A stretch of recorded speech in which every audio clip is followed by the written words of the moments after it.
Bonjour à tous, merci d'être venus si nombreux à cette dernière session de 17h. Je suis ravie de voir autant de monde dans la salle. Donc cette session qui sera sur Q&A et sur l'optimisation du modèle de données. Comment construire finalement son modèle de données quand derrière on va utiliser du Q&A. Est-ce que des gens ici ne connaissent pas Q&A ? C'est bien, je vais en parler. Donc, merci, petit slide pour dire merci à nos sponsors. Je pense que vous l'avez vu depuis 2 jours. Voilà, comme ça vous les connaissez bien. Et pensez aussi à évaluer les sessions, c'est important. Donc dire que ça a été très bien ou l'inverse, ou très très bien, vous pouvez aussi. Et en plus, on peut gagner des cadeaux, donc c'est encore mieux. Donc je pense que je vais m'éloigner de plus en plus pour éviter qu'il y ait le son qui pose problème. Alors, donc je me présente, je m'appelle Gala Pupel, je suis consultante en business intelligence et je fais partie de CGI Business Consulting. Je vais laisser mon collègue présenter, parce que vous ne le connaissez pas, j'imagine. Ça va pas le faire. Je vais me cacher. Et donc je suis, c'est ça, c'est pour ça que je vais faire quelque chose, c'est que je vais en fait me rasseoir. J'ai un petit aveu à faire, c'est qu'en fait j'ai rien fait sur cette session. Donc on va rendre à Gala ce qui est à Gala. Donc en fait elle va présenter toute seule comme une grande. Et moi je vais m'asseoir tranquillement et puis découvrir comment fonctionne Q&A. D'ailleurs en parlant de ça, je me suis dit qu'en termes de jeu de données, puisque l'objectif de Q&A c'est d'analyser des données, on va pouvoir analyser, Jean-Pierre si tu veux bien, tes données Foursquare. Analyser où tu as été ces dernières années, où tu t'es baladé. C'est bonne guerre. Si quand tu es au bureau, tu dis vraiment que c'est le tien. Ça a l'air. Ok. Donc, petite introduction, Q&A. Vous avez peut-être déjà eu des... Oui, c'était bien le tien. Vous avez peut-être déjà eu des présentations de Q&A, donc Q&A qui veut dire Question and Answer.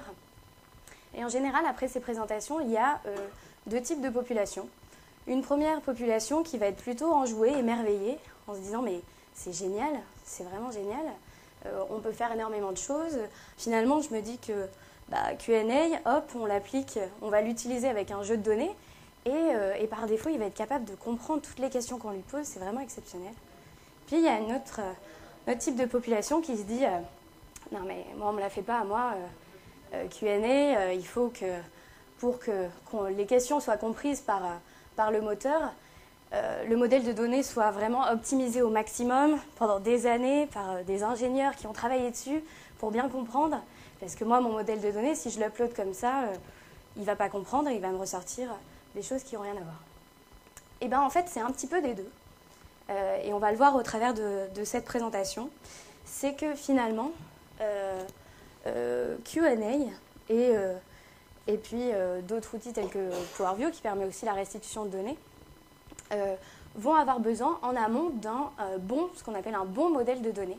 Donc un modèle de données qui est à la fois sur la normalisation du modèle, comment est-ce que je vais créer mon modèle de données pour qu'il soit compris derrière, comment est-ce que je vais organiser mes tables, et puis comment est-ce que je vais l'affûter ce modèle de données, comment est-ce que je vais rajouter cette couche sémantique, comment je vais rajouter des éléments qui vont permettre à mes utilisateurs derrière de requêter correctement les informations. Et puis ensuite, on verra comment Q&A finalement interprète ce qu'on écrit, comment est-ce que le moteur comprend, puisque c'est vraiment un moteur qui est Q&A, et enfin comment est-ce que ces interprétations peuvent être améliorées, parce qu'on va pouvoir les améliorer, on va pouvoir enrichir ce modèle de base qui existe, ce moteur, pour pouvoir lui apporter de nouvelles fonctionnalités, de nouvelles connaissances, etc. etc. Donc brièvement, je pense que vous avez eu des présentations, notamment une hier matin sur qu'est-ce que Power BI et les nouveautés. Donc Power BI, qu'est-ce que c'est ? Donc c'est les outils qui vont permettre de faire de la self-service BI au travers à la fois d'Excel, donc Excel, des différents outils tels que Power Query, Power Pivot, dont nous allons voir aujourd'hui une brève présentation, mais plutôt une utilisation pour ensuite restituer dans Q&A, Power View et également Power Map. Et puis l'aspect collaboratif cloud, qui va nous permettre de partager toutes ces informations, de pouvoir travailler en mobilité aussi, et puis de pouvoir justement, c'est bien l'objectif de cette présentation, comment on va pouvoir requêter en langage naturel notre modèle de données, notre dataset pour pouvoir répondre à des questions des utilisateurs. Donc la philosophie de Q&A, qu'est-ce que c'est? C'est de pouvoir créer son modèle de données justement dans Power Pivot. Donc créer finalement un modèle de données qui respecte des règles. Donc ici on est tous plus ou moins de la business intelligence, où on connaît les règles de base de la business intelligence. Q&A va avoir besoin de ces règles-là. C'est des règles qu'on va retrouver dans n'importe quel modèle classique de BI. Ensuite, on va publier ce classeur sur son site Power BI, pour l'activer, le mettre à la disposition des différents utilisateurs pour qu'ils puissent, eux, utiliser ce jeu de données pour poser des questions, avoir des réponses finalement à leurs questions et voir la pertinence des différentes réponses fournies par le moteur Q&A. Et donc voilà, poser des questions, obtenir des réponses et enrichir aussi, voir comment on va pouvoir enrichir ce modèle-là pour avoir des réponses encore plus pertinentes, plus précises et beaucoup d'autres choses. Donc l'importance d'avoir un bon modèle de données. Comment avoir un bon modèle de données? En amont, on va préconiser de préparer ces données, c'est-à-dire de les nettoyer. Donc nettoyer les valeurs, structurer, modéliser. Juste avant, je ne vous ai pas dit, en fait, finalement, tout ce que je vais vous présenter aujourd'hui, ça va être finalement une sorte de to-do list, une boîte à outils de « je veux mettre en place un Q&A, quelles sont les étapes que je dois faire auparavant pour optimiser mon modèle ?» Donc nettoyer en amont, structurer, modéliser ces différentes tâches, puisqu'il y a vraiment des règles à connaître, des règles de base, mais qui sont néanmoins nécessaires, et puis optimiser, typer ces données, trier ces données. Comment est-ce qu'on va pouvoir donner un comportement à nos différentes colonnes?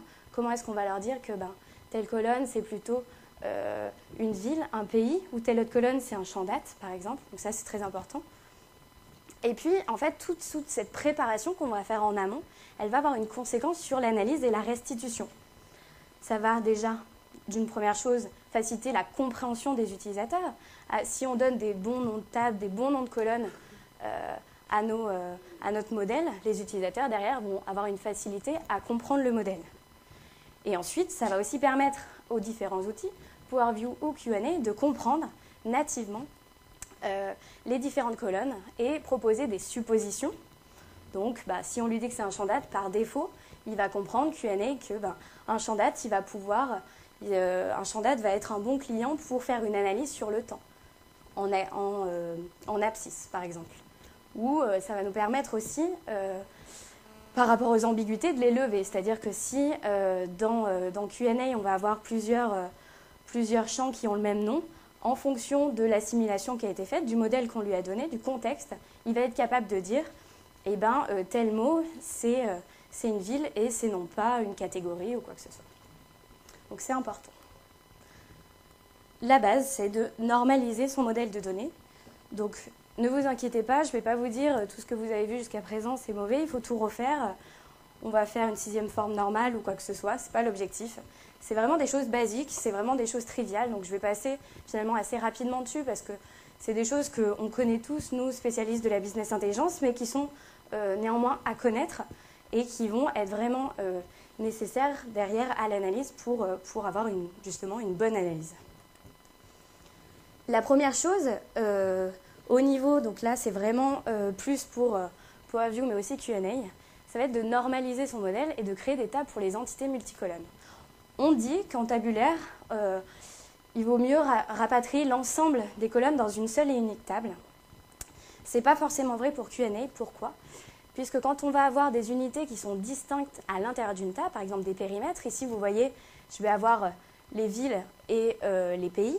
Par exemple, ça, on va pouvoir les splitter pour les mettre dans une dimension géographie, ce qui va nous permettre derrière, au niveau de l'analyse, de pouvoir l'analyser beaucoup plus facilement. Donc là, on est sur un modèle classique de table de dimension, table de fait. Et c'est vraiment pour revenir sur le fait que quand on est justement quand on va vouloir analyser notre modèle avec Q&A, on ne va pas passer forcément par un modèle dénormalisé. Justement, un modèle normalisé peut nous permettre de faire l'analyse beaucoup plus facilement et plus pertinente.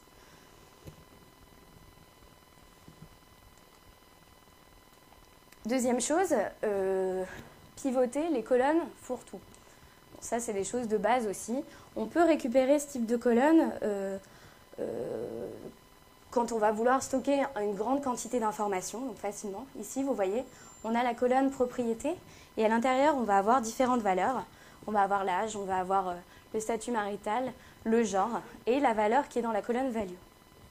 Donc des choses comme ça, si on upload un classeur qui a un modèle de base créé de cette façon-là, Q&A sera capable de comprendre lorsqu'on va lui demander « donne-moi les clients », là on est bien sur les clients, « donne-moi l'âge des clients », il va être capable de nous restituer l'âge des clients. Pourquoi? Parce que derrière, dans le moteur, qu'est-ce qu'il va faire?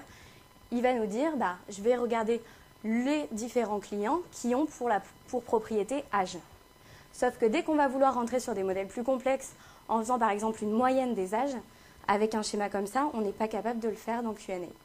Donc, passer sur un modèle classique avec l'ensemble des éléments dans les colonnes, ce qui va nous permettre d'avoir finalement une colonne, une signification. Et c'est important aussi dans Q&A, je le rappellerai tout au long de la présentation, d'avoir un objet qui représente une signification dans Q&A, ce qui permet de lever l'ambiguïté. De la même façon, union, donc là c'est un petit peu pareil, quand on va avoir du partitionnement sur l'ensemble des colonnes, donc là ici on voit qu'on a ville 1, ville 2, ville 3, donc des colonnes comme ça qui sont partitionnées, si derrière en termes d'analyse il y a un intérêt dans le sens où on va regarder le total pour la ville 1 ou le total pour la ville 2, mais dès qu'on va vouloir sommer sur l'ensemble des villes avec un modèle comme ça, on n'est pas capable de le faire. Donc pensez aussi à séparer dans une table pour faciliter l'agrégation dans Q&A. C'est vraiment des choses basiques, mais néanmoins, c'est quand même des choses à checker, à vérifier quand on a notre modèle de données pour être sûr que Q&A le comprenne correctement. Au niveau des colonnes formatées aussi, colonnes formatées, ici par exemple, on va avoir l'adresse. Donc vous voyez, ici on a l'adresse avec le pays, la ville pardon, et le pays. Q&A, mais même Power View ne va pas être capable, si vous avez quelque chose comme ça, d'aller voir un élément à l'intérieur de la chaîne de caractères. Donc bien aussi splitter l'ensemble des colonnes pour deux choses, pour permettre derrière à Q&A de pouvoir aller, si jamais on a des utilisateurs qui ont envie, prenons l'exemple d'un nom-prénom, par exemple, des colonnes nom-prénom qui seraient concaténées, derrière on ne va pas pouvoir analyser ça avec Q&A en donnant juste le nom ou juste le prénom. Il va falloir forcément donner le nom et le prénom. Si on sépare dans des colonnes distinctes, on va être capable de donner un seul élément, donc soit le nom, soit le prénom. Et en plus, on va être capable de regrouper aussi. Donc ça va permettre des regroupements. Ici, avec ce modèle, en séparant, on est capable de regrouper par pays, par ville, ce qu'on n'était pas capable de faire ici. Donc des choses finalement assez basiques, mais néanmoins nécessaires pour que derrière Q&A soit capable de comprendre. De la même façon, ici, on va avoir plusieurs valeurs à l'intérieur d'une même table. On voit, donc on a les compositeurs pour les symphonies. Donc on a plusieurs compositeurs dans la colonne compositeurs. Si jamais on va vouloir analyser par nombre de compositeurs ou avoir plus d'informations, ou grouper par compositeur, il vaut mieux le séparer également. Voilà, donc des choses finalement assez basiques qui sont vraies pour Q&A, mais qui sont vraies pour tous les modèles BI en général. Et enfin, dénormaliser. Bon, ça fait 5 minutes que je vous dis qu'il faut normaliser, là je vous dis qu'il faut dénormaliser. Pourquoi? Parce que Q&A utilise seulement les liaisons actives. Donc ça c'est quelque chose à savoir, c'est quand vous avez donc plus d'une liaison, plus d'une relation entre deux tables, Q&A va être capable seulement de connaître la liaison active. Donc si vous avez choisi de mettre la liaison active sur telle ou telle information, il va vous la ressortir. Par contre, il va falloir ramener, c'est-à-dire ici, comme vous l'avez dans le modèle, vous avez les aéroports et les vols. Donc ramener l'information d'aéroport, de départ et d'arrivée pour pouvoir dire Q&A, compte-moi, donne-moi le nombre de vols avec comme ville de départ Seattle et comme ville d'arrivée Chicago, par exemple. Ce qu'on ne sera pas capable de faire avec un modèle comme ça. Okay, donc là, c'est vraiment quelque chose qui est propre à Q&A qu'il faut bien connaître parce que on peut uploader son modèle tel quel et se dire mais pourquoi est-ce que finalement il ne voit qu'une seule information? Donc important de rapatrier l'ensemble des données. Donc finalement des choses très classiques, triviales, c'est vraiment une to-do list, revenir dessus pour bien comprendre et être sûr d'avoir tous les éléments. Et ensuite on va passer à la deuxième étape. Donc la deuxième étape qui va être l'affûtage du modèle de données. Donc on a notre modèle de données, on a respecté des règles classiques. Nos données sont bien organisées, elles sont modélisées d'une certaine façon. Maintenant, on va pouvoir rajouter cette couche sémantique, affûter son modèle de données pour pouvoir guider et aider le Q&A, le Power View sur la valeur, sur le typage de l'ensemble des informations. La base aussi. Donc j'ai fait en 2 étapes. La base, puis ensuite les éléments beaucoup plus avancés. De base, alors quelque chose de fondamental, trivial, mais qui est obligatoire, c'est qu'il faut lier ces tables. C'est vraiment la base. Néanmoins, si vous ne liez pas vos tables, ni PowerView ni Q&A ne sera capable de deviner la liaison. Donc pensez bien toujours à lier les tables. Ça peut être bête, mais ça fait quand même partie du b.a.-ba, donc c'est important de le citer. Ensuite, épurer son modèle. Pourquoi épurer son modèle? On va avoir dans Power Pivot notamment, et je vous montrerai au travers du modèle que j'ai réalisé, des colonnes qui vont nous servir comme des ID par exemple, ou des colonnes qu'on appelle techniques, qui vont avoir un intérêt au moment où on va créer notre modélisation, mais qui en termes business n'ont strictement aucun intérêt. Typiquement, un ID client. Un ID client, ça a un intérêt technique quand on va relier entre notre table de faits et notre dimension client. Néanmoins, au moment où l'utilisateur va requêter le modèle, il ne va pas demander l'ID client. Il va demander le nom du client, le libellé, etc., etc. Donc bien penser aussi à masquer les colonnes inutiles pour éviter le bruit, pour éviter d'avoir trop de colonnes, trop d'informations qui sont finalement inutiles dans la restitution. Ensuite, donc dans les bases aussi, dans ma to-do list, donc qu'est-ce que j'ai d'autre? J'ai renommé mes tables et mes colonnes. Être le plus précis possible, c'est quelque chose c'est un b.a.-ba, mais c'est vrai que quand nous on a l'habitude de parler de dimension et de table de faits, donc on a l'habitude d'appeler dim quelque chose et fac quelque chose. Pour les utilisateurs derrière, toujours penser au moment où ça va être analysé, au moment où ça va être utilisé par l'ensemble des personnes qui vont utiliser ce modèle, et être le plus précis possible, ça va les aider au moment de leur analyse. Donc on le verra aussi dans le second temps, qu'on peut très bien les nommer d'une certaine façon, mais également donner des synonymes. Vous devez connaître, pour ceux qui connaissent un peu Q&A, donner des synonymes, c'est pouvoir, je vais en parler juste après, voilà, donner des synonymes, les mêmes mots qui vont appeler une colonne. On va pouvoir trier ces données aussi, trier ces données, trier une colonne par une autre. Donc ça c'est très pratique, par exemple quand on a des mois qui sont par exemple en nom, donc janvier, février, mars, avril, par défaut il va vous le classer par ordre alphabétique. Donc bien lui dire de le classer non pas par ordre alphabétique, mais par ordre des mois, parce que par ordre alphabétique en termes d'analyse, c'est pas top. Pareil pour les tailles, enfin énormément de colonnes, c'est vrai pour les... D'autres exemples, ouais, on a pour les mois, on a pour les tailles, on a pour beaucoup de choses. Finalement, trier par une autre colonne, ça va nous permettre de l'afficher correctement au moment où on va faire notre restitution. Et typer les données correctement. Donc là, c'est quelque chose aussi de primordial, de typer correctement ces données. Quand on va importer les données, quelquefois, par défaut, il va nous importer, pour les dates et les nombres, surtout pour les nombres, au format texte. Bien penser à les typer au format nombre pour qu'une fois qu'on va faire notre analyse, ils puissent nous faire ce qu'on verra juste après, des mesures implicites, des sommes, des moyennes, etc. etc. Autre élément, donc là, je vous disais qu'il faut bien typer ces données. Non, on peut dire qu'on va avoir des numériques, on va avoir des choses comme ça, mais on a également des numériques qui n'ont pas pour vocation à être synthétisés. Typiquement, comme exemple classique, les années. On est bien sur un numérique, mais pour autant, faire des sommes d'années, ça n'a aucun intérêt. Donc, bien typer ces données en disant ne pas synthétiser sur les colonnes qui sont des entiers, qui sont des numériques, mais qui n'auront pas pour vocation d'être sommées par la suite. Et enfin, mesure implicite, mesure explicite. Mesure implicite, qu'est-ce que c'est? Mesure implicite, c'est quand on va typer nos données, on va lui dire tu vas me synthétiser ces données par la somme, par le mean, par la moyenne. Derrière, Power Pivot, il va comprendre et il va créer ce qu'on appelle une mesure implicite. C'est-à-dire qu'il ne va pas l'afficher, ce n'est pas une mesure au même titre qu'une mesure qui a été créée, une fonction. Néanmoins, il le comprend quand même comme une mesure et il va l'ajouter au modèle de données. Donc là, on a aussi les fonctions, donc les fonctions qui sont des mesures dites explicites, c'est-à-dire qu'on va les réaliser au travers du DAX. J'avais bien aimé la remarque d'hier sur le DAX, donc le DAX qui n'est pas une ville du sud-ouest, mais qui est bien le langage de Power Pivot, sur lequel on va pouvoir finalement créer des fonctions, rajouter des colonnes calculées, des éléments complémentaires.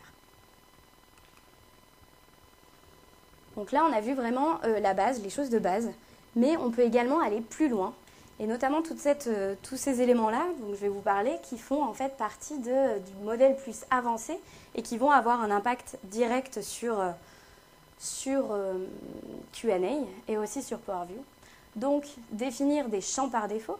Donc, c'est ce qu'on a là dans notre bandeau. Je vous montrerai juste après comment je l'ai fait dans le modèle. Là, c'est vrai que je passe sur tout. Ça vous permettra aussi d'avoir un peu cette boîte à outils avec l'ensemble des éléments. Je préfère les présenter en amont et vous montrer ensuite comment ça se traduit dans un vrai Power Pivot. Donc, définir les champs par défaut. Donc, les champs par défaut, comme leur nom l'indique, ce sera le champ par défaut qui sera défini sur la table. Comment est-ce qu'il est traduit dans Q&A? Dans Q&A, lorsqu'on va requêter la table, si on lui a donné un champ par défaut, il va nous apporter seulement, nous lister seulement ce champ-là, et non pas l'ensemble des champs de la table. Donc si on a 30 colonnes, on peut lui donner un champ par défaut.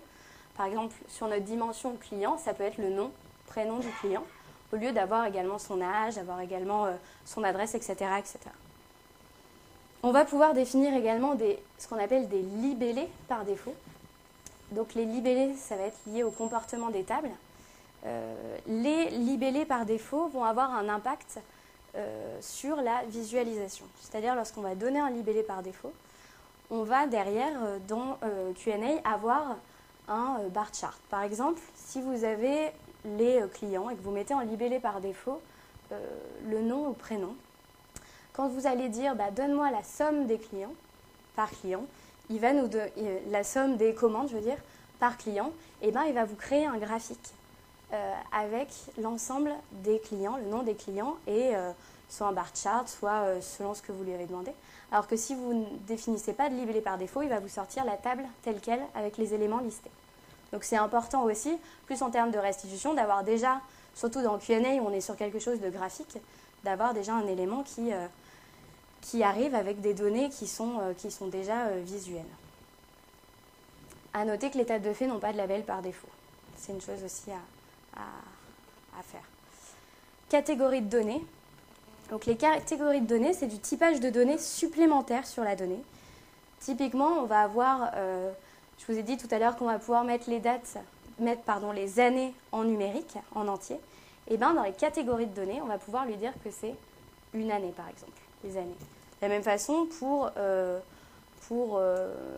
les villes, on va pouvoir catégoriser les villes en disant ici on est sur une ville, catégoriser les pays en disant ici c'est un pays, les régions c'est une région, etc., etc.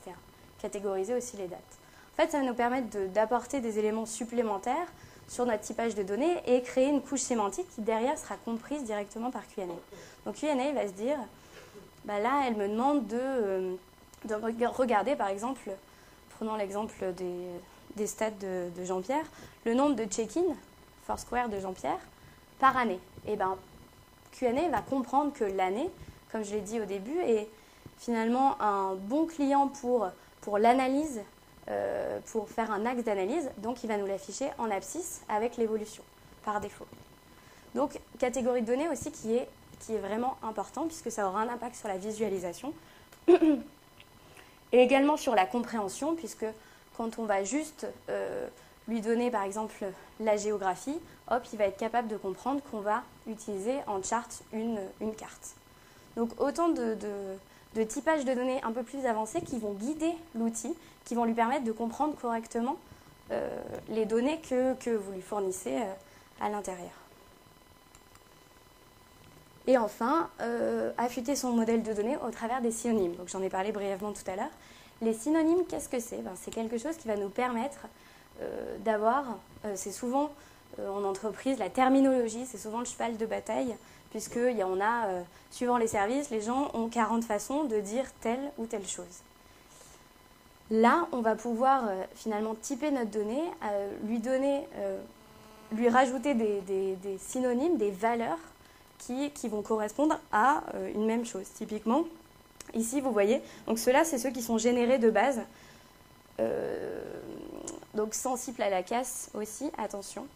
C'est pour ça qu'il me le crée. Vous voyez, donc GPI avec un C majuscule, lui, il va me le créer avec un C minuscule. J'attendais une question que je n'ai pas eue. Par rapport au langage Q&A et notamment à la question du mais est-ce que c'est en anglais ou est-ce que c'est en français? Donc Q&A de base, le moteur est en anglais, mais on voit qu'au travers des synonymes, on peut lui faire comprendre des mots en français. Donc en donnant les mots qui sont ici en anglais, en lui rajoutant des synonymes en français.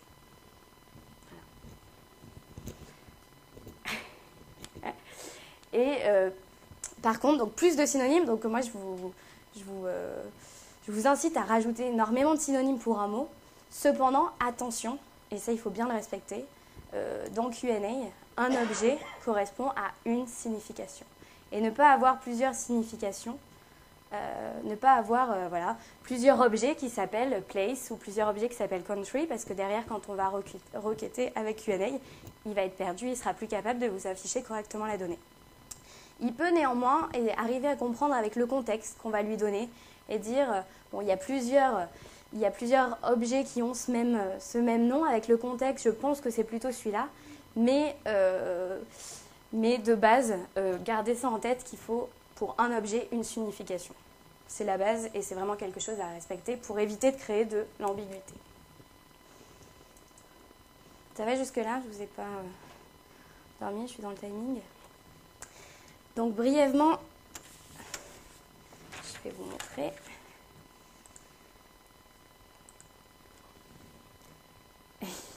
Oui, j'ai fait un petit powerview sympa. Donc j'ai mon modèle de données ici. Hop, je vais mettre en vue de diagramme parce que j'aime bien cette vue de diagramme. Voilà, donc mon modèle de données que j'ai réalisé à partir de Power Query qui se base sur les données Foursquare de Jean-Pierre, comme je l'ai dit tout à l'heure. Donc l'objectif, ça va être d'analyser les différentes villes et les différents lieux où a été Jean-Pierre sur les 4 dernières années. Je trouvais ça super sympa.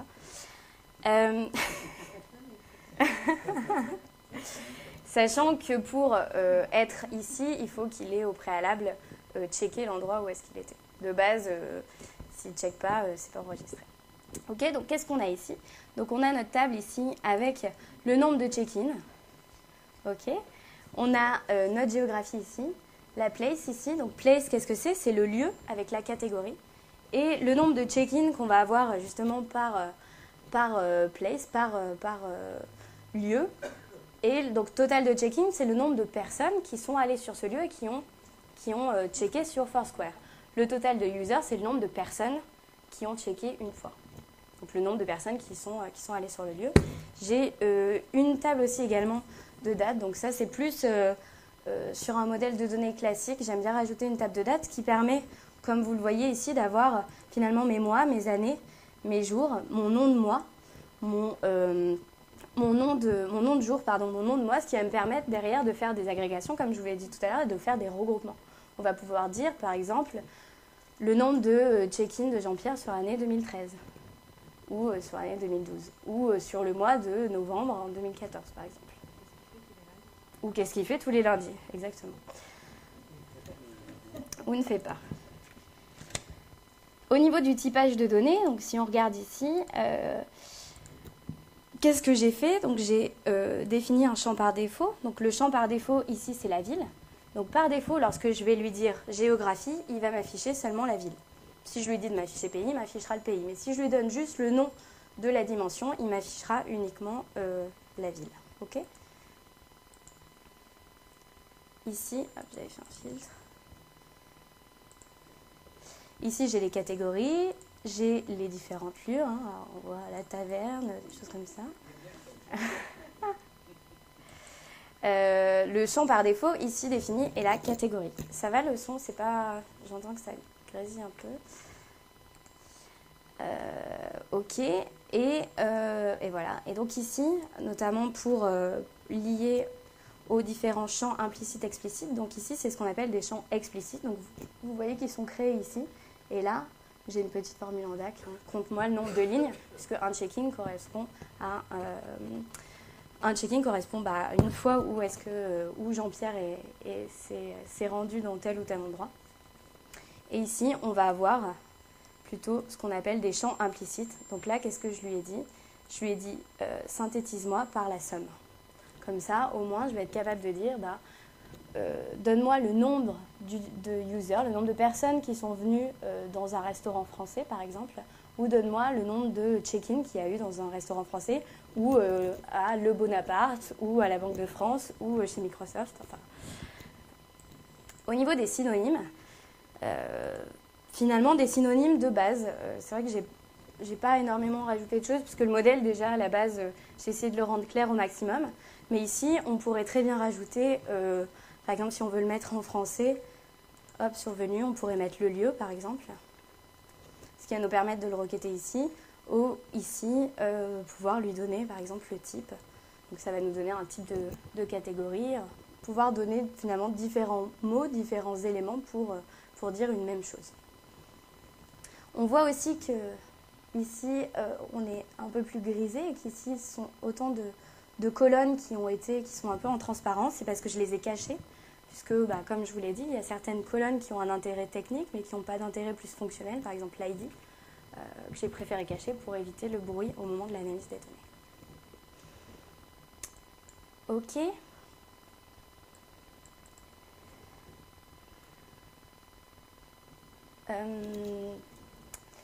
Donc, je continue. Donc, voilà pour le modèle de données. C'est vraiment le B à bas, vraiment les choses de base qu'on va pouvoir faire avec notre modèle de données Power Pivot. Donc là, on a vu qu'on avait fait notre liaison très différentes tables. On a vu qu'on avait typé nos données.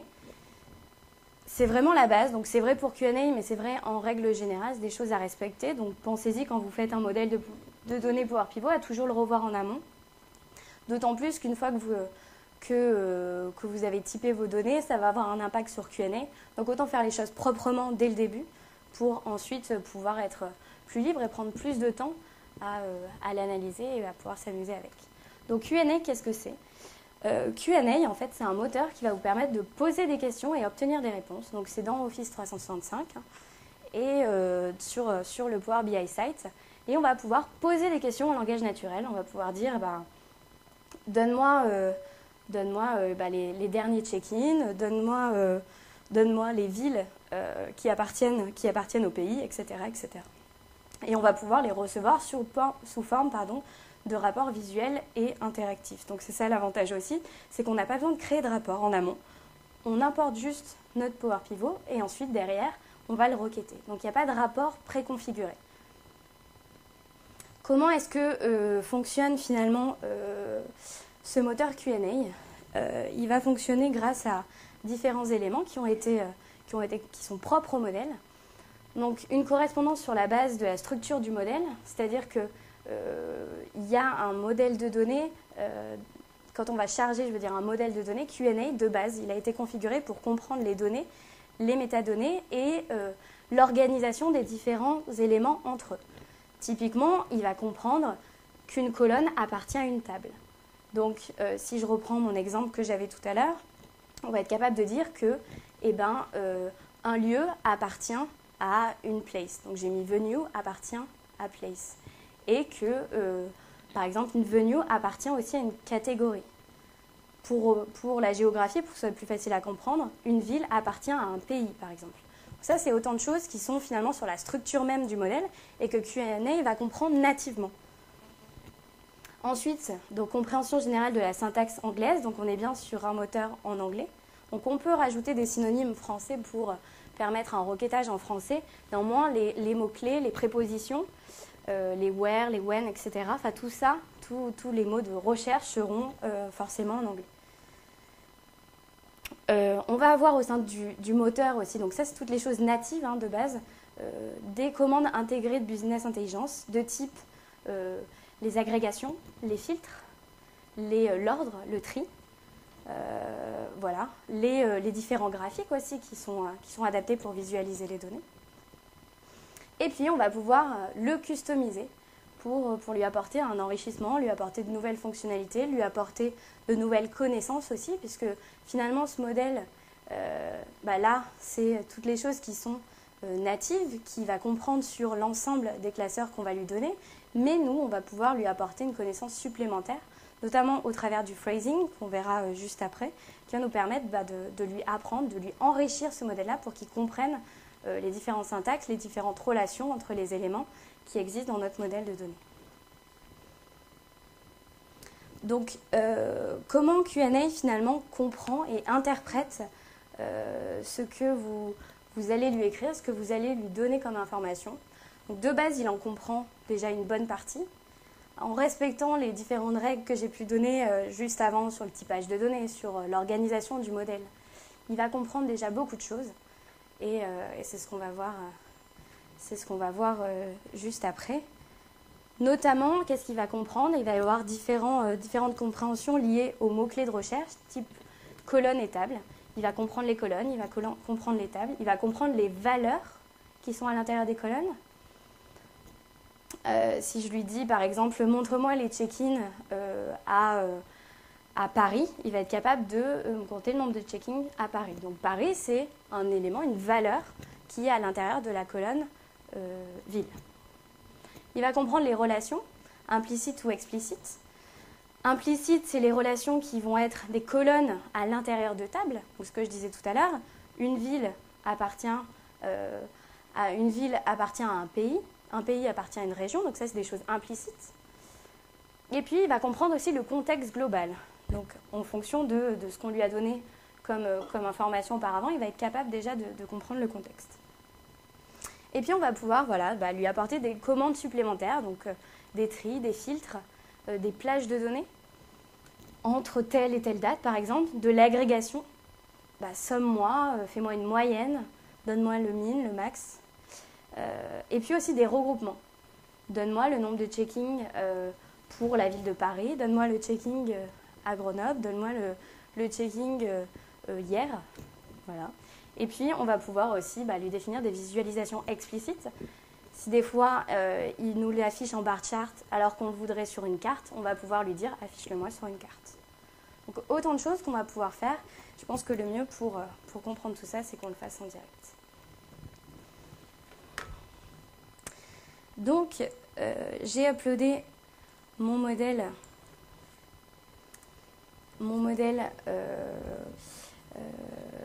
Power Pivot.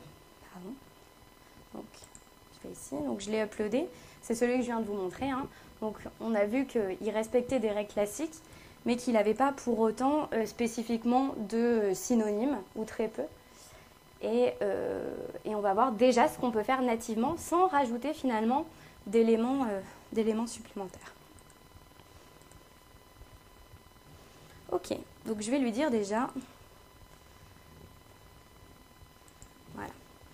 Je vais lui dire, montre-moi, par exemple, géographie.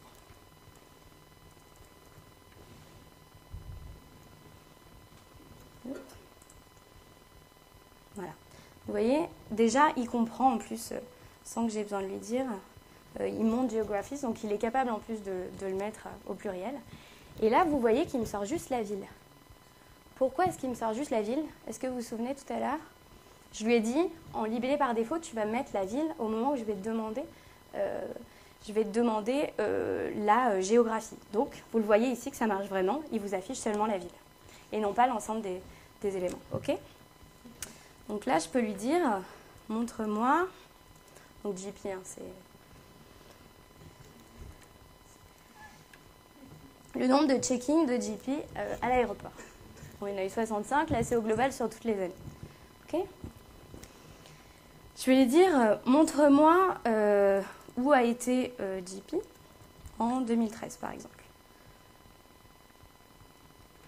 Donc là, il faut bien lui dire ça. Oh. C'est allé partout un peu, non? Donc on voit déjà, là, rien que là, je lui ai donné l'agrégation, je lui ai donné la mesure, je lui ai donné la ville, et je lui ai donné l'année. Et en fait, vous voyez en dessous, est-ce que... Je voulais faire un zoom, mais en fait, j'ai pas mis mon zoom it. On voit donc qu'en fait, il comprend comme « Montre-moi les check-ins de JP et les villes pour l'année 2013 ». OK ? Donc là, on est sur les valeurs. 2013, c'est une valeur de la colonne année. Si on fait des relations, par exemple, on va lui dire...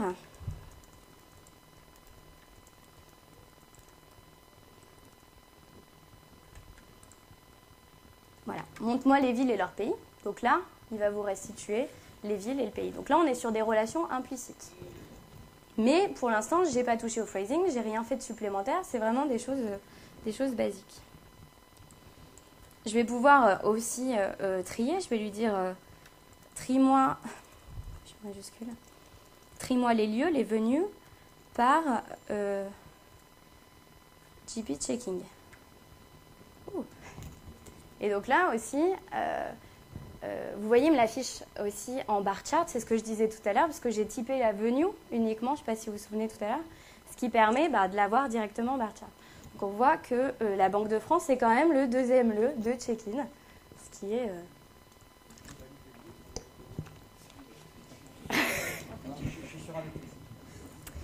Bon, on peut mettre en 2014 hein, pour savoir. Hein. Ok, beaucoup de Banque de France hein, quand même. On va pouvoir... C'est marrant comme dataset quand même. On va pouvoir aussi faire des filtres.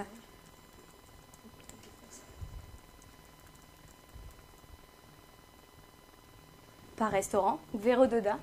Très bon restaurant dans le 1er arrondissement. Il est très, très, très sympa. À côté de la Banque de France aussi. On peut aussi typer par valeur, donc le nombre de check-in qu'il y a eu. Par exemple, si on lui dit montre-moi les venues par GP, hop, je mets supérieur à 10, voilà, supérieur à 20. Voilà. Donc on peut déjà faire beaucoup de choses. Là, c'est vraiment le B à bas, hein, vraiment, il y a ce que comprend l'outil par lui-même, donc il comprend déjà pas mal de choses, c'est plutôt sympa. Il y a d'autres choses qu'on va pouvoir faire aussi, dont un que j'ai teasé aujourd'hui, pour ceux qui l'ont vu. Où était JP la semaine dernière, par exemple?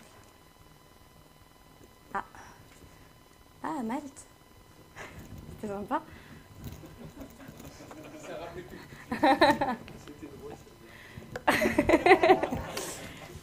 Ah bah c'est sûr que c'est des données... Et on va pouvoir aussi agréger. Je vous parlais d'agrégation tout à l'heure. On pourrait avec un power map derrière, pourquoi pas. La moyenne des totales. Donc tout à l'heure, je ne sais pas si vous vous souvenez, mais il y avait aussi le checking total. Donc c'est les gens qui ont checké sur... donc voilà. Donc là, on peut avoir une moyenne. Bon, ça n'a pas forcément d'intérêt, mais on va pouvoir ajouter... je sais pas... par exemple par catégorie. Hop, voilà. Donc on voit que les gens ont tendance à plus checker quand ils sont à l'aéroport. C'est vrai qu'à l'aéroport, en général, on s'ennuie. Alors autant checker sur Foursquare, c'est plutôt sympa. Donc déjà, pas mal de choses qu'on va pouvoir faire. Et au niveau des visualisations aussi, on va pouvoir lui dire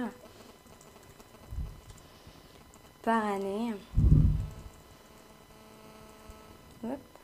Donc voilà. Le nombre de check-in aussi, donc... beaucoup moins de check-in en 2014. Il y en avait beaucoup en 2012. C'était le lancement peut-être de Foursquare, l'application. C'était sympa. Là, il y en a un petit peu moins. Voilà. Donc là, c'est vraiment pour montrer que déjà, on peut faire pas mal de filtres de base. On pourrait aussi dire...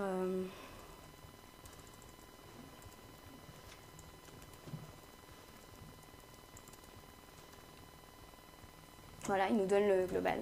Bon, des choses classiques à connaître, une sorte de boîte à outils avec l'ensemble des éléments et l'ensemble des choses qu'on va pouvoir... l'ensemble des fonctions déjà contenues dans Q&A de base. Donc on a déjà... je vais aller trop vite.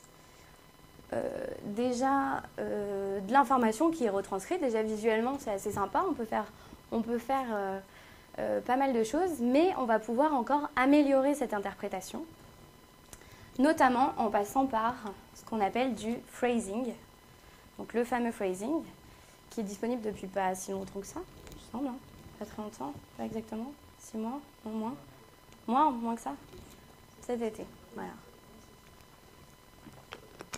Donc on a vu que, tout à l'heure j'avais demandé où était Jean-Pierre, where was. Je ne sais pas si vous avez vu, mais le was s'est mis en gris. Ça veut dire qu'il n'a pas été compris. Mais avec le contexte, avec les autres éléments que je lui ai donnés, il m'a quand même sorti l'information. Et bien le phrasing, ça va nous permettre de compléter, d'enrichir finalement ce modèle de base et faire comprendre à Q&A qu'il y a aussi différentes relations qui sont plus explicites, qu'on va pouvoir lui dire vraiment. Donc là, ce serait par exemple pour où était Jean-Pierre, on aurait pu mettre par exemple comme verbe travel ou à voyager Jean-Pierre sur l'année 2013. Donc typiquement rajouter des éléments comme ça. Et c'est ce que va nous permettre le phrasing. Donc le phrasing, qu'est-ce que c'est finalement? C'est la relation entre les choses.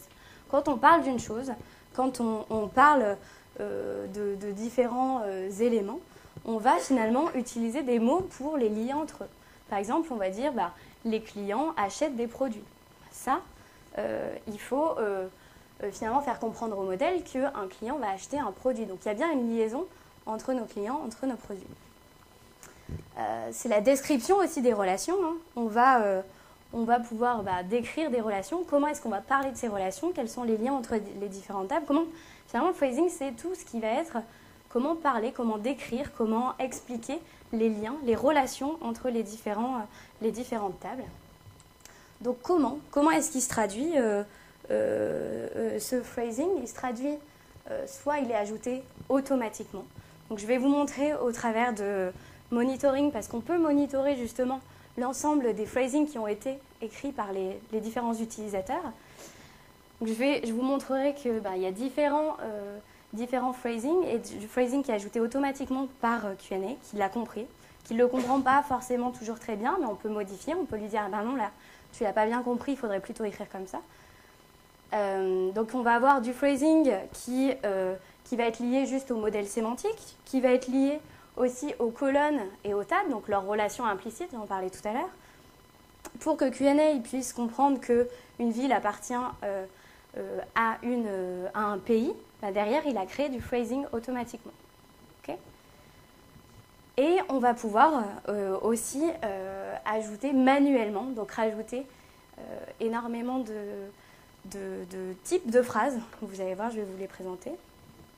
Et en fait, on se dit, mais pourquoi? À quoi ça sert finalement ce phrasing? Qu'est-ce que ça apporte?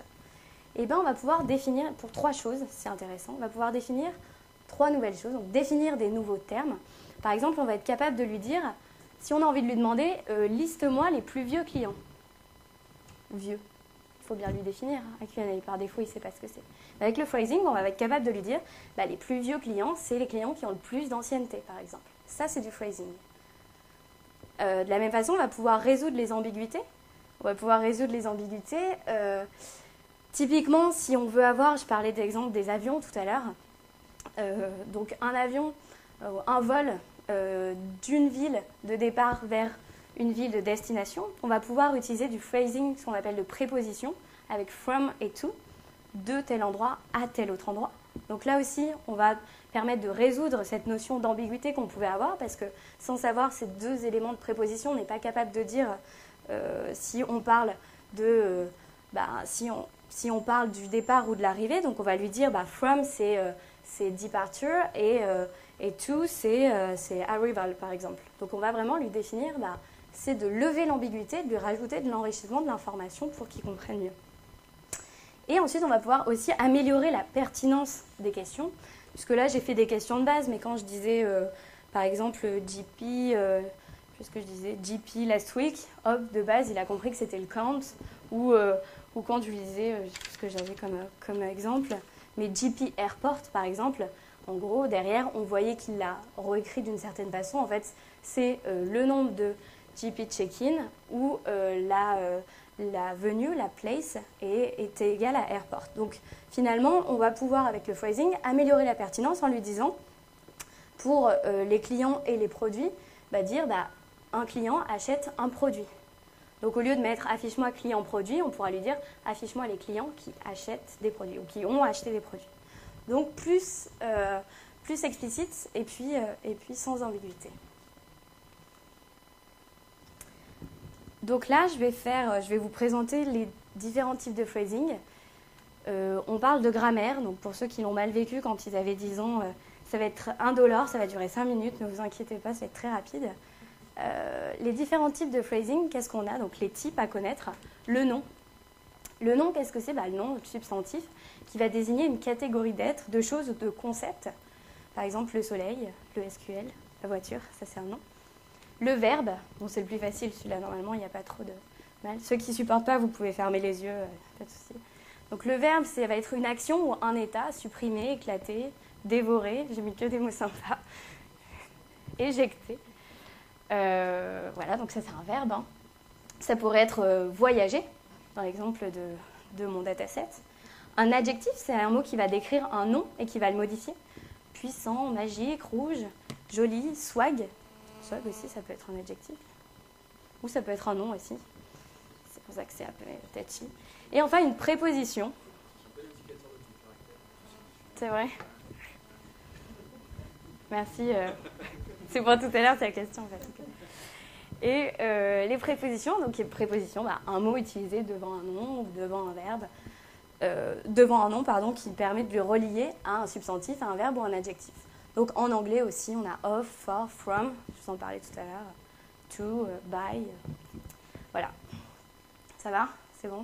Vous avez bien vécu? Ok. Et donc, grâce à ces éléments, on va pouvoir définir des types de phrasing. Donc on en a 6. Le premier type de phrasing, qui est un attribut de phrasing, which venues have categories. Donc venues, les lieux ont des catégories. Ok? Donc si je le traduis, je vais vous montrer comment ça se traduit ici au niveau de votre Q&A. Je vais revenir dessus. Comment est-ce qu'on va pouvoir monitorer l'ensemble des éléments? Et comment aussi est-ce que Q&A crée de base déjà certains phrasing. Donc pour information, c'est ici, hein, paramètres de site Power BI. Et là, Q&A.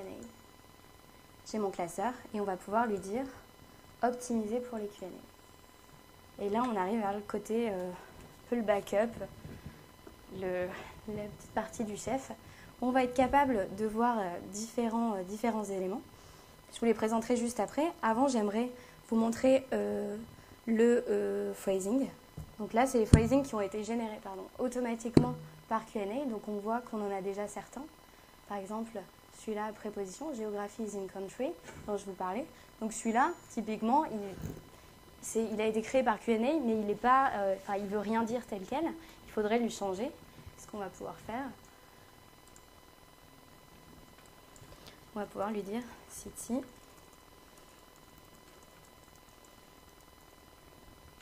Voilà.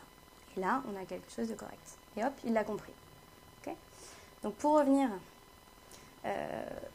sur mon attribut de phrasing, initialement, donc venue have categories. Si je regarde au niveau de mon Power BI, est-ce que j'en avais un? Non, j'en ai pas de base. Je vais pouvoir lui rajouter venue have category. Ok. Et là, je lui ai apporté un nouvel élément. Je lui ai dit que les venues, les lieux, avaient des catégories. Par exemple, Vero Doda, là, le restaurant qu'on a vu tout à l'heure, il a comme catégorie restaurant. Donc là, je lui ai appris ça à Q&A. Ok? Ensuite, je vais pouvoir lui dire quelle catégorie est appelée par Cubana Café. Donc Cubana Café, c'est pour la petite histoire, le lieu où on va faire l'afterwork juste après. C'était un exemple sympa, je trouvais. Donc ici, en fait, qu'est-ce qu'on va lui dire? On va lui dire venue est le nom de la catégorie. C'est ce qu'on avait tout à l'heure, vous savez, quand je lui ai dit montre-moi la géographie et qu'il m'a montré seulement la ville. En fait, puisque je lui disais que ville, quand je lui ai nommé dans les libellés tout à l'heure, dans mon modèle de données, je lui ai dit que ville était en fait le nom de la géographie. Et on va le retrouver. Voilà, city is the name of geography. Donc celui-là, c'est Q&A qu'il a créé de lui-même et qu'il a compris. Et donc c'est un phrasing aussi, mais un phrasing de nom. Ok. On est au deuxième. De la même façon, je vais pouvoir lui apporter des adjectifs. Quelle ville son swag? Donc je vais pouvoir lui donner on voit que je lui apporte de nouveaux éléments. Qu'est-ce que swag? On va pouvoir donner un adjectif à ville. Quand une ville est swag, qu'est-ce que c'est? C'est une ville qui a beaucoup de users qui ont checké quand ils sont allés dans cette ville-là. Je vais tous les passer et je les rajouterai ensuite. Une autre phrase qui va en fait nous définir qu'est-ce qu'un... là, je l'ai pris par exemple pour l'exemple. Qu'est-ce qu'un no man's land? Un no man's land, c'est quand dans la place, dans le lieu, il y a eu moins de check-in. Exemple. Donc, pas mal de phrases, vous voyez, en fait, c'est différents types de phrases à la base. C'est différents types de phrases, mais on voit que sur certains éléments, notamment entre adjectif et noun, finalement, c'est des choses qui se ressemblent parce qu'on aurait très bien pu dire aussi swag, c'est une venue où il y a un total user de 10 000 personnes. Donc finalement, il y a entre ces différents phrasings, on va retrouver des similitudes et on va pouvoir les dire de différentes manières. Mais ils sont à part entière différents types finalement. Et préposition phrasing. Donc préposition, ça va être par exemple city, celui qu'on avait tout à l'heure. City is in country. Donc ça nous permet derrière de dire quelles villes sont en France par exemple. Donc ça, c'est autant de phrasing, on va le voir, qu'il nous a créé automatiquement. Et enfin un verbe phrasing qu'on va pouvoir rajouter. Donc là, c'était l'exemple que j'avais utilisé tout à l'heure. Vous savez, j'ai dit was. On va pouvoir lui apprendre qu'en fait, travels, c'est quand JP va dans une ville. Qu'est-ce qu'il fait? Il voyage, en fait. Donc, on va pouvoir lui rajouter aussi. Je vous montre brièvement comment est-ce que ça marche. Je vais pouvoir lui rajouter JP check-in.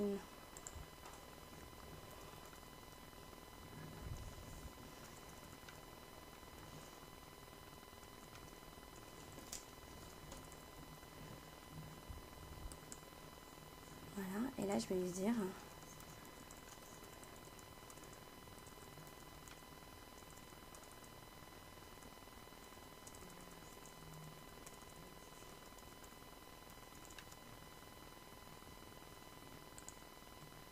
et voilà. Et donc là, il a compris. Il associe maintenant le mot travel, le mot voyager, à, dans l'exemple, à ma mesure et à la dimension ville, à la dimension géographie et la colonne ville. Donc en fait, il va faire une association. Là, on lui a appris un nouveau mot. J'aurais pu rajouter aussi pour swag, rajouter dans l'exemple. Donc ça nous aurait permis de voir que quelles villes sont swag, par exemple. Voir c'est toutes les villes où il y a énormément de check-in. Enfin, autant de choses qui permettent d'appréhender différemment le modèle, c'est-à-dire que jusqu'à un certain moment, on va avoir les choses qui sont créées finalement nativement par Q&A, mais nous, on va pouvoir l'enrichir, lui apporter beaucoup plus d'informations et au travers de prépositions, au travers de verbes, au travers de noms, lui rajouter des nouveaux noms donc pour nommer les différents éléments. Au final, ça ouvre un nouveau volet, j'ai envie de dire, ce phrasing, qui me permet d'enrichir et d'avoir un modèle encore plus complexe qui comporte encore plus d'informations.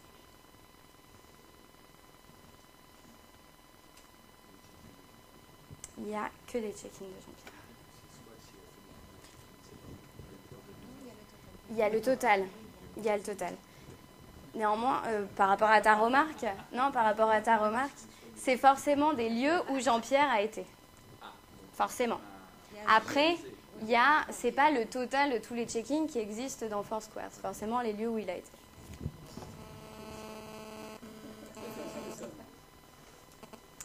Donc pour monitorer le phrasing, on va pouvoir ajouter du phrasing.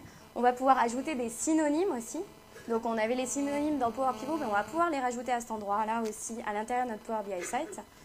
Et puis on va pouvoir aussi voir ce que les gens ont utilisé. Donc ça c'est sympa pour monitorer. Sauf que moi j'en ai pas fait assez, du coup ils ne les voient pas. Donc si je lui dis ça. Dans les usages, j'ai pas assez de... Ah, si. Ici, on va voir toutes les questions qui ont été posées sur le modèle de données. Et ça va nous permettre de voir où est-ce que les valeurs n'ont pas été comprises. Par exemple ici, swag ou travels, précédemment, celle avant que je crée le phrasing, j'avais posé les questions et ils ne les avaient pas comprises. Okay. Donc ici, ça va permettre de monitorer. Bon, là, il n'y a que moi qui pose des questions sur le modèle, mais imaginons que j'ai 30 utilisateurs qui se questionnent sur les check-ins de Jean-Pierre. Et je pourrais voir l'ensemble de leurs questions et être capable, un peu à la manière d'un data steward, pouvoir corriger ou réorienter quand il y a une mauvaise compréhension de l'information.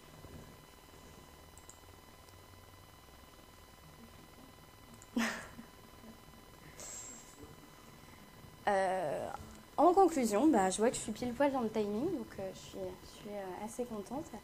En conclusion, finalement, je pense que vous l'avez compris et j'ai essayé de vous le faire comprendre au travers de ces différents éléments qu'on a pu voir. On va avoir des règles à respecter en amont pour faciliter l'analyse, la modélisation qu'on a fait au début, la couche sémantique, faire des typages de données, des tris, des choses comme ça.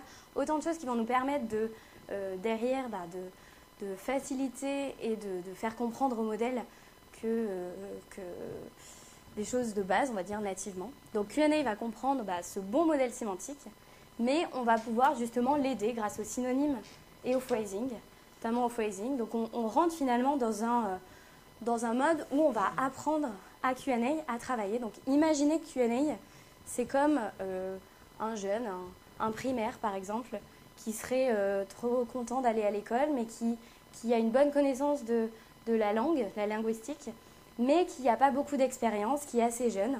Donc il faut lui apprendre à ce petit Q&A, il faut lui apprendre à travailler, il faut lui enseigner correctement pour que derrière, finalement, il fasse bien ses devoirs. Voilà, merci à tous.